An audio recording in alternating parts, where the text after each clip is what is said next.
Salve, amigo Nego Cash, nós estamos voltando aqui para dar umas ideias sobre o Vitória, sobre o futuro do futebol brasileiro e sobre a nossa torcida, né? O tema da semana é sobre marketing e comunicação dos clubes. Eu vim dar aqui uma contribuição um pouco mais complementar sobre o assunto. Algo que geralmente me intriga um pouco nesses grandes debates sobre o empoderamento do clube, sobre essas ferramentas, etc. e tal. A gente está num momento histórico, o debate aí sobre direitos de transmissão, né, se acalorou por causa da MP 984, né, MP de direito de mandante ou de direito de arena, ou os mais maldosos chamaram de MP do Flamengo, né, que dá ao clube mandante da partida o direito de negociar a venda daquele direito de transmissão, né, de explorar a imagem daquela partida, independente de ser um time adversário ou não. Tem sido muito comemorado, mas acabou também ensejando outros debates muito importantes com relação ao tema das receitas dos clubes. Não vou entrar na questão da MP, de suas consequências, acho que vale a pena vocês irem atrás de alguns conteúdos menos, digamos, entusiastas desse assunto, considerando que, inclusive, 16 dos clubes da Série A foram favoráveis à MP, deram apoio à MP, disseram que ela era o futuro do futebol brasileiro, e o segunda divisão também, inclusive o nosso Esporte Clube Vitória, através de Paulo Carneiro, se posicionou favorável à MP. Não vou entrar nesse tema, eu acho que é algo basicamente trazendo segurança jurídica imensa ao futebol brasileiro, não precisava vir por MP, e só deveria ser discutido caso já existisse uma liga no futebol brasileiro. E aí pouco importaria direito de mandante ou não. A liga seria uma instituição, uma entidade, perdão, capaz de gerar um pouco mais de equilíbrio nessa receita. Por que esse tema é pertinente? Porque receita de TV, queira ou não queira, e não importa o lugar do mundo, sempre vai ser a receita preponderante do futebol.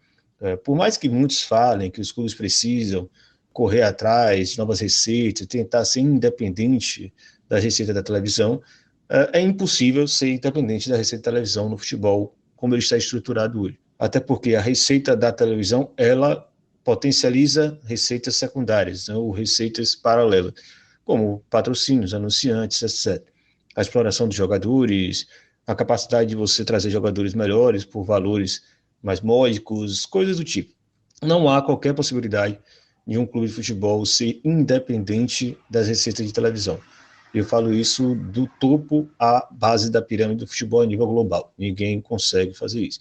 À medida que os clubes conseguem desenvolver outras receitas, a TV vai, por uma questão estratégica, se tornar uma receita maior, para que proporcionalmente ela tenha um peso maior na receita dos clubes de futebol. Novamente, não importa se você está no topo da pirâmide do futebol global ou você está na base.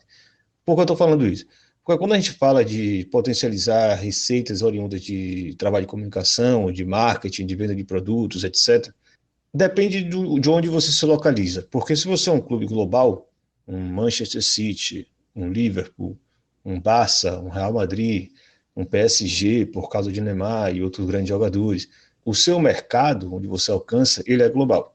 Não é um mercado regional ou sequer nacional. Então, você sim está procurando um mercado mais amplo, e isso depende do lugar onde você está. Esses são clubes que, queira ou não queira, estão circunscritos ao mercado europeu, que quer dizer mercado da Champions League, o maior torneio esportivo do mundo. Isso é totalmente inatingível por qualquer clube brasileiro, por mais capaz que sua diretoria seja, por mais moderno que ele seja ou arrojado que ele seja. Ou seja, o Flamengo, mesmo tendo o seu recorde de faturamento um ano, que levou praticamente tudo, ganhou tudo, e ganhou muitos prêmios dentro das competições que ele jogou, Libertadores, ganhou o Brasileiro com premiação milionária, chegou longe na Copa do Brasil com suas receitas, com suas premiações também milionárias. O Flamengo sequer alcançou o faturamento do Napoli, um clube médio da Itália, lembrando, não é um clube da elite da Itália, que foi o 20º faturamento da Europa, do global, na verdade, faturamento global, em 2019. O Flamengo chegou perto de R$ 1 bilhão, o Napoli ultrapassou isso consideravelmente. Ou seja, não há como você forçar através de caminhos, de meios normais, digamos assim, meios de mercado, a reversão dessa lógica que é estrutural do futebol global. Então, o que isso quer dizer? Quer dizer que você tem que descartar um bom trabalho de comunicação, um bom trabalho de marketing, e etc., não. Até antes de entrar nisso, estava considerar. Saiu um texto recente sobre cotas televisivas, sobre direito de transmissão, de Maurício Gagliotti, o presidente do Palmeiras, que ele revelou que os clubes não só fracassaram, como eles perceberam que é impossível, por exemplo, tornar a bilheteria uma receita preponderante no clube de futebol. Ele reconheceu isso mesmo tendo uma arena extremamente moderna e com um ótimo público que o Palmeiras tem colocado nos últimos anos. Não dá, inclusive, você confiar o seu orçamento de acordo com as receitas de bilheteria, sócio-torcedor, etc. Isso já é descartado há muito tempo. Não tem como se tornar independente da TV através de bilheteria, porque são os valores do futebol. Eles crescem galopantemente, muito além da capacidade de você encher um estádio e cobrar caro no ingresso. Mas aí, voltando à realidade dos clubes menores.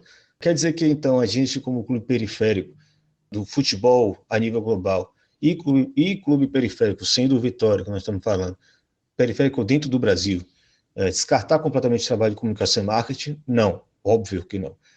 Isso vai afetar nossas receitas de forma considerável se a gente jogar tudo para os ares?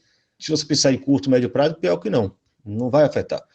Comparando com o que nós ganhamos da TV e o que nós podemos potencializar nos bons contratos de TV, não vai ter trabalho de comunicação e marketing que vai realmente ter um impacto considerável nas nossas receitas.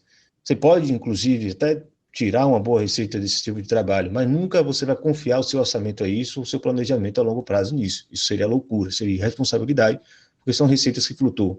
Bilheteria e mercado, como alguns chamam na Europa, né, que na verdade é o merchandising ou venda de produtos essenciais, etc., são receitas que flutuam muito, depende muito mais da qualidade do seu time, se você tem uma estrela no time, da autoestima do torcedor, diferente da TV. A TV, o dinheiro entra e ninguém vai poder tirar isso. Então, eu quero dizer assim, no caso do Vitória e de outros clubes periféricos, para mim, marketing e comunicação devem ser guiados por outros princípios, que não apenas o de uma nova receita. Por que eu digo isso? Porque, para além de ser difícil você conseguir uma receita que seja de fato marcante para a mudança de patamar do clube, esses tipos de ferramentas, na verdade, eles são fundamentais para construir novas gerações de torcedores para o futuro, ou de manter o torcedor mobilizado a fim de manter a sua instituição forte. Eu digo isso porque hoje o Vitória ele é muito deficiente nesse princípio, e eu vou usar um caso que aconteceu hoje, no dia que eu estou gravando esse áudio. Uma parte do morro que margeia ali a Avenida Mário Sérgio, ela deslizou, né? Coisas comuns em Salvador, né? Morros deslizam quando tem muita chuva, não tinha uma contenção bem feita, e a pista da Mário Sérgio foi invadida pela lama que desceu desse morro.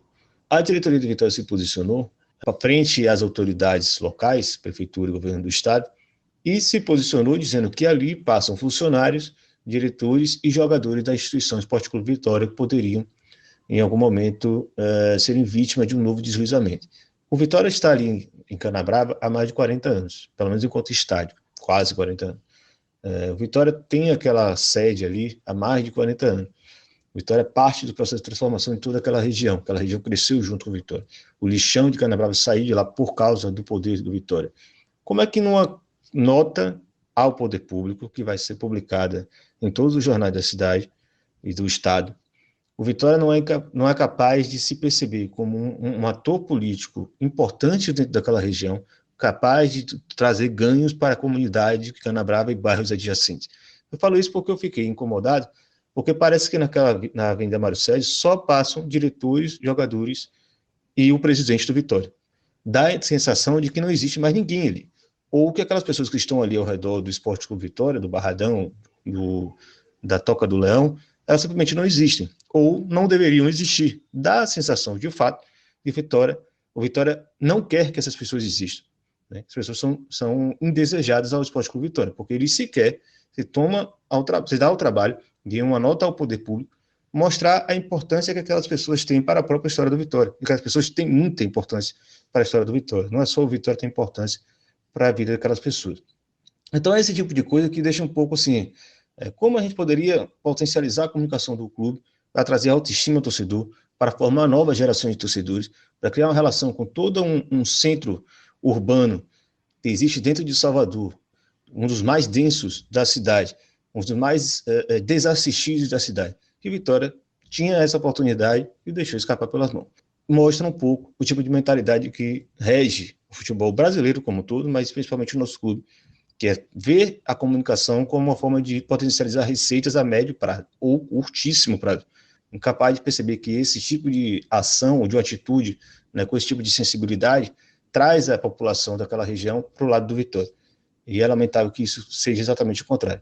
Inclusive, lembrando que, recentemente, um ex-diretor do Vitória, e que atualmente tem muita participação na atual diretoria, do nada apareceu Canabrava para tentar grilar um terreno onde fica localizado um campo de futebol que serve, né, como espaço de lazer para a juventude de Canabrava, e a população foi lá tentar combater ele. Né? A imagem do Vitória, inclusive, está sendo carregada ali. Né? E nesse momento, o Vitória pode trabalhar com comunicação e marketing. Ele faz exatamente o contrário.